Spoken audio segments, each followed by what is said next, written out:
그래서 지금 사실은 이제 지금 뭐 강의를 듣고 계신 분들이 이제 우리 교수님들 같은 분도 계시지만 이제 국제 행사를 하고 있는 PCO 회사들도 있는데요. 이제 우리나라 PCO 회사들의 가장 이제 아쉬운 면이 뭐냐라고 얘기한다면 이제 뭐냐면 행사 위주라는 거예요. 행사. 그러니까 그 행사를 안에 있는 소프트웨어, 다시 말해 컨텐츠를 채워주는 데 있어서 좀 이제 아쉬운 면들이 많다. 왜? 이런 어카데믹한 환경을 충분히 이제 이해를 해서 또한 어카데믹한 그런 채널들을 이용해서 타겟 오디언스를 정하고 프로모션을 하고 그다음에 키노트 스피커를 찾을 수가 있어야 되는데 이제 모든 이제 그러니까 국제학회 주최를 하는 그러니까 이 교수라든가 연구자들 혹은 그 연구 기관한테 그러니까 모든 거를 그러니까 연사 리스트 주세요. 그럼 우리가 이메일로 컨택하겠습니다. 이렇게 나온다는 거죠.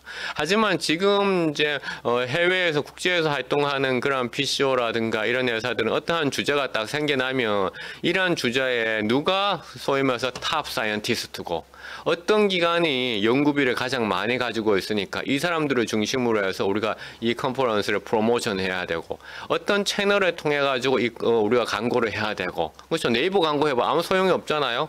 그렇죠? 어디에 광고 해야겠습니까? academia.edu 광고 들어가거든요. 그런데 광고를 또 해야 되는 거죠.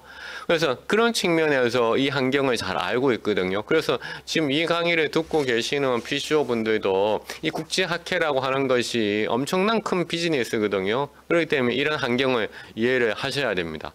그래서 예컨대 그러면 가장 그런 컨벤션 할 때, 프로모션 할 때 가장 먼저 키노트 스피커잖아요. 그 키노트 스피커가 누굽니까? 결국 탑 사이언티스트, 인플루언서를 발굴했잖아요. 우리 마치 홍보 회사들이 우리 대구시의 경상북도 지자체 홍보를 해서 인플루언서 누구 쓰겠습니다라고 짝짝하면서 PT 할 때 가지고 오거든요. 마치 이런 인플루언서를 사실은 내 연구자가 못 찾아서 혹은 바빠서 못 찾을 수도 있겠고 그렇죠. 그랬을 때 가지고 올 수 있어요. 그러면 그런 사람들을 찾아야 노벨상급들을 이제 찾아온다면 그렇죠. 혹은 잠재적인 노벨상. 우리가 흔히 노벨상이 이제 전 세계 상위 0.01%에 들어야 된다라고 얘기하거든요. HCR은 이제 1%고요.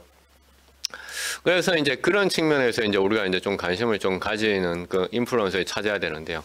앞서 제가 이제 퍼블런스 말씀드렸잖아요. 이 퍼블런스에서 앞서 누가 현재 논문을 가장 많이 리뷰하고 있는지 이 리뷰를 많이 하고 있는 사람들이 은근히 영향력자거든요. 예전에는 뭡니까? 퍼블리케이션 많으면 영향력자였잖아요. 사이테이션 많으면 영향력이었는데 리뷰들이 많은 해는 영향력자는.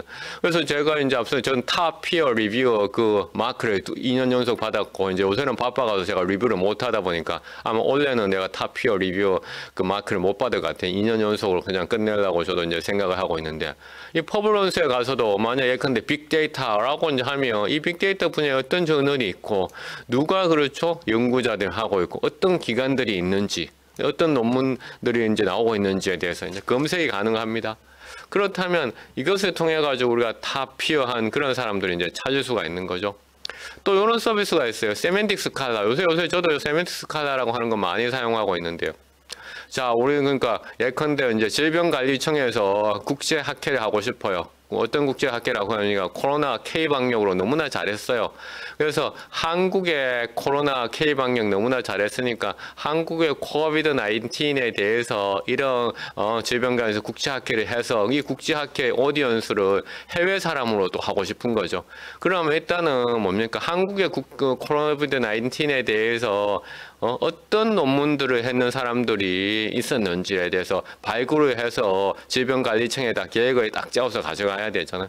세미닉 스칼라가 이렇게 검색을 해봐서 코비드 19, 그 다음에 사우스 코리아라는 두 개의 단어가 들어있는 논문들이 어떤 논문들이 있느냐. 하여튼 5,590개 있었어.